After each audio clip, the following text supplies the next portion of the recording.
ባለፈው ክፍል አቶ አምነን ከአንዲት ሴት ጋር ስምምነት ለመፈጸም ከቤቱ ድረስ ጠርቷት ከቤቱ መታ ነበረ። ታዲያ ከቤቱ መታ በነበረችበት ቅጽበት ነበረ ድንገት የአምነን ጓደኛ እያነከሰ ከበር ላይ ውጥት ሲል ፊት ለፊቱ ይጋጠመዋል።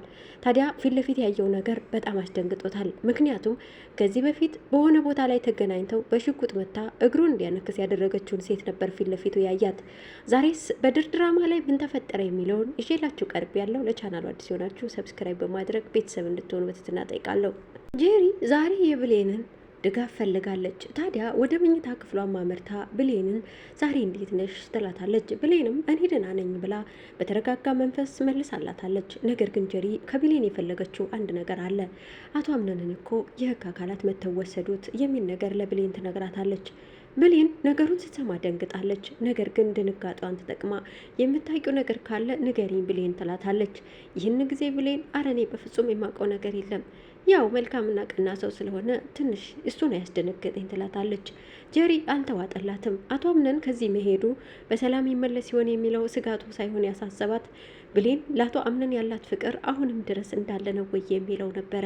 ታዲያ ብሌንም ትንሽ አሰብ ባደረገችና ምናምን ማለት ስትጀምር ይህን ጊዜ ነበረ ጄሪ ነገሩን ለመስማት በጉጉት የጠበቀቻት። ነገር ግን ደግሞ ብሌን መልሳ ምራቋን ዋጥ አድርጋ አይ በቃ ምንም የለም ማስታውሰው ነገር የለኝም አለቻት።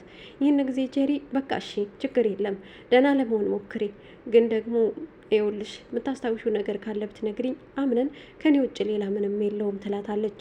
አዎ ልክ ነሽ፣ ካንቺ ውጭ ሌላ ማንም የለውም፣ ብቸኝነቱን ማስረሳት ይኖርብሻል ብላ ሁልጊዜ ቀናነትን የምታስበው ብሌን ዛሬም እንደተለመደው በቀናነት ለጄሪ ምላሽ ትሰጣታለች። ጄሪ ግን ቀናነቷን በፍጹም አትወድላትም። ምክንያቱም በአምነን ልብ ውስጥ ሰፊ ድርሻ እንዳላት ስለምታውቅ አምነንን የምትቀማት እየመሰላት ሁልጊዜ ጥላቻን ነው የምታስብላት። በሌላ በኩል የአቶ አምነን የድሮ ጓደኛው ማሪማ መታለች። ታዲያ ይቺ ጓደኛው ደግሞ አሁን ሆን ብላ ጄሪን ልታናድድና ልታበሳጭ የተነሳች ትመስላለች። የአቶ አምነን አያትም እንደዚሁ ይችን የመጣችውን አዲስቷን ልጅ ወደዋታል። ታዲያ አዲሷ ልጅ ከበፊቱ የልጅነት ጓደኛው እንደሆነችና በየልጅነት የቃቃ ሚስቱ እንደሆነችም ደጋግመው እየተናገሩ ይገኛሉ። ጄሪ ይህን ነገር በመስማቷ እጅግ በጣም እያዘነች፣ አሁን ደግሞ ሌላ አዲስ ፈተና፣ ይችኛዋን ተላቀኳት ስል ደግሞ ሌላኛው አመጣችብኝ የሚል ስጋት አድሮባታል። አምነንን የሚነጥቃት በዙሪያዋ እያንዣበበ ይገኛል። የመኖር ትርጉሙ ግራ ገብቷታል። አሁንም ድጋሚ ብሌን ጋር ትሄዳለች። ብሌን ጋር ሄዳ የአምነንን አዲሷን ጓደኛ አየሻት ትላታለች። አዎ አይቻታለሁ፣ የልጅነት ጓደኛው ነች አለቻት። አዎ የልጅነት ጓደኛው ናት።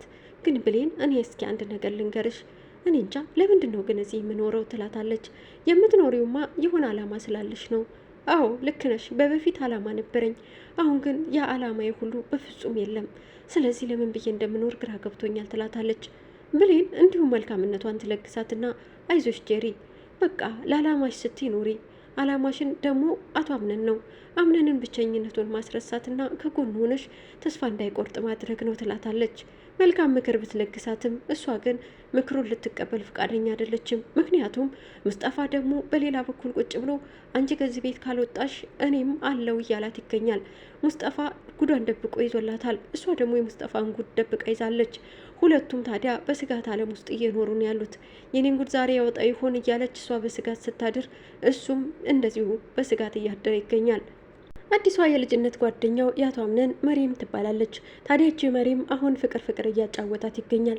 በልጅነቷ ያ ስትወደውና የቃቃ ሚስቴ ናት እያለ ሲላት የነበረውን ወንድ አሁንም ከጉያው አስገብታ እንደለመደችው ማድረግ ትፈልጋለች። ይህን ነገር ግን ለማሳካት ግዴታ የአቶ አምነንን አያት መቅረብ አለባትና ከአቶ አምነን አያት ጋራ ፍቅር ገጥመዋል። የአቶ አምነን አያትም ሳትፈልጋት አልቀረችም እና ልቧ በደስታ ጮቤ እየረገጠ ጄሪን ማስፈራራቱን ቀጥላለች። ይኸውልሽ ይቺ ልጅ ለአቶ አምነን የልጅነት ፍቅረኛው ነች፣ የልጅነት ጓደኛው ነች፣ የልጅነት ሚስቱ ነች እያለችም ደጋግማ ትነግራታለች። ጄሪ ነገሩ እጅግ በጣም ቢያበሳጫትም ብስጭቷን ዋጥ አድርጋለች።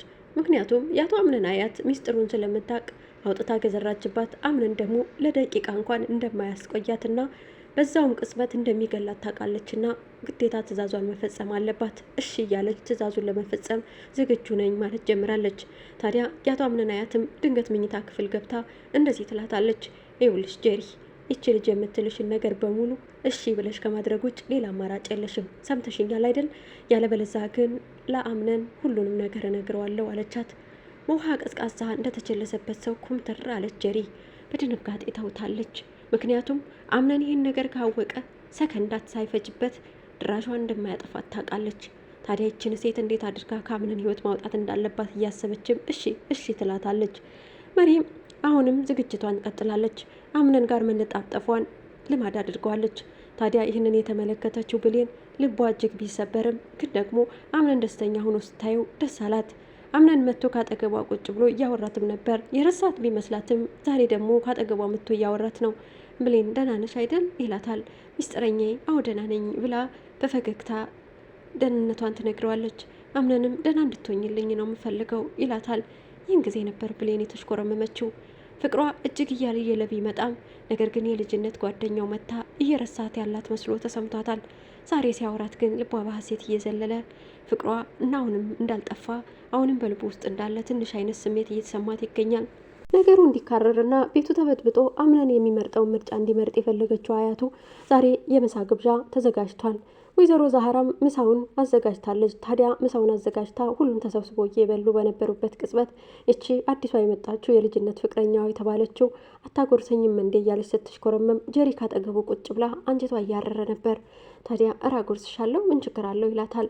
አያቱም እየጎተጎተችው ነበር። እሺ ብሎ ሲያጎርሳት ጀሪ ምራቋን ዋጥ እያደረገች ትንፋሿንም ወደ ውስጥ እየሳበች ለመቻል ሞክራለች። ነገር ግን ደግሞ ሜርሲ በመሀል ጥልቅ ብላ እንዲህም ትላለች። እኔ የምልህ የልጅነት ጓደኛ ነች አደለ? ስለዚህ በጣም እኮ ነበር የምትዋደዱት እያለችም ወጓን ትቀጥላለች። ይህን ጊዜ ነበር ጄሪ በላዋ ላይ ደግሞ ድጋሚ ሌላ እሳት የተጨመረባት። ሜርሲ ምን አለ ዝም ብትይ ሳትልም አልቀረችም በውስጧ። ነገር ግን ሜርሲ ደጋግማ ማውራቷን ቀጠለች። ወሯን የተመለከተችው አያቷ ከዚህ ቤት ያሉት ሁሉም በሙሉ እንደምትጠላቸው በተግባር አሳይታለች። ሜርሲን ዝም እንድትል በቃ ማድ ላይ መሆናችንን ረሳችሁት እኮ ስለዚህ ማዱን እንብላ ብሉ። ጄሪ ምን ነው ምግብ የዘጋሽ ትመስያለሽ ብላ በነገር ሸንቆጥ አደረገቻት። ይህን ጊዜ ጄሪም ዋጥ አድርጋ አይ አይደለም እኮ አለች። በቃ ብሉ ብሌን ብይ አሏት። ሁሉ ጊዜም በትህትናዋ የምትታወቀው ብሌን እሺ ብላ ምግቧን መብላት ትቀጥላለች። ወይዘሮ ዛህራ ነገሩ ወዴት እያመራ እንደሆነ ግራ ገብቷታል። በአግራሞትና በሀሳብ ተውጣለች። የብሌን ነገር አሳስቧታል። ብሌን እናቴ እያለች ስለምትጠራት እሷም እንደ ልጇ ነው እያየቻት ያለችው። አምነን ከልጅነት ፍቅረኛው ጋር መገናኘቱ ለብሌን ስብራት ይሆን የሚለው ሀሳብ ይዟታል። ታዲያ ይህንን ስብራት ደግሞ እንዴት አድርጋ መጠገን እንዳለባት ተረት እየነገረቻት ያጫወተቻት እንቅልፍ እንድትተኛ አድርጋታለች። በሌላ በኩል አቶ አምነን ከፍቅረኛ ናት ከሚላት ከልጅነት ከቃቃ ሚስቱ ጋራ ወደ ውጭ ካልወጣም ብሎ ወደ ውጭ ይዘው ወጥታል። ወደ ውጭ ይዘው ስትወጣ ግን ጄሪ እየተመለከተች ነበር። ጄሪ ሚስትነቷ ተረስቶ ምንም አይነት ነገር ሊያማክራት ፈቃደኛ አይደለም። ይህንን እየተመለከተች መኖር ቢሰለቻትም ነገር ግን ደግሞ አያቱ ማስጠንቀቂያ ስለሰጠቻት ዝም ብላለች። ካመሹበት አምሽተው ሲመጡ በር አንኳኩ። ጄሪ ነበረች በሩን የከፈተችው። እጅ ለእጅ ተጣምረዋል። ንዴቷን ዋጥ አድርጋ እየተመለከተች እንዴት መንቅራ ማስወጣት እንዳለባት እያሰበች ዝም አለች። እሷም እጁን ይዛው ወደ መኝታ ክፍሉ አመሩ። መኝታ ክፍል ግን ሲገቡ ጃኬቱን መሬት ላይ ጥላው ነበር የገባችው ተንኮለኛዋ። ታዲያ በዚህ ቅጽበት ነበር ብሌን ድንገት ከመኝታ ክፍሏ ወጥታ ወደ ላይ ስታመራ ከናምንን ክላስ አጠገብ ስትደርስ ጃኬት ወድቆ ትመለከታለች። ጃኬቱም ያምንን ስለነበረ ብድግ አድርጋ ወደ መኝታ ክፍሉ በሩን ከፍታ ለመግባት አልዳዳችም። ከፈተችው። ነገር ግን አልጋ ላይ ያየችው ነገር እጅግ በጣም ልቧን ሰበረው። አምነን እቅፍ አድርጓት የተኛት የልጅነት ፍቅረኛውን ትመለከታለች። ይህኔ ጊዜ ልቧ ምን ይሰማ ይሆን? እስኪ እናንተስ ምን ትላላችሁ? እኔ ግን ብሌን ልቧ ተሰብሮ የምትወድቅም ይመስለኛል። ጀሪስ ይችን የመጣች አዲስ ፍቅረኛ ነች የተባለችውን መንቅራት አስወጣት ይሆን ወይንስ ምን ይፈጠር ይሆን የሚለው በቀጣይ ክፍሉ የምንመለከተው ይሆናል። ለቻናሌ አዲስ የሆናችሁ ሰብስክራይብ፣ ላይክ በማድረግ ቤተሰብ ሁኑ። ላለው ሰላም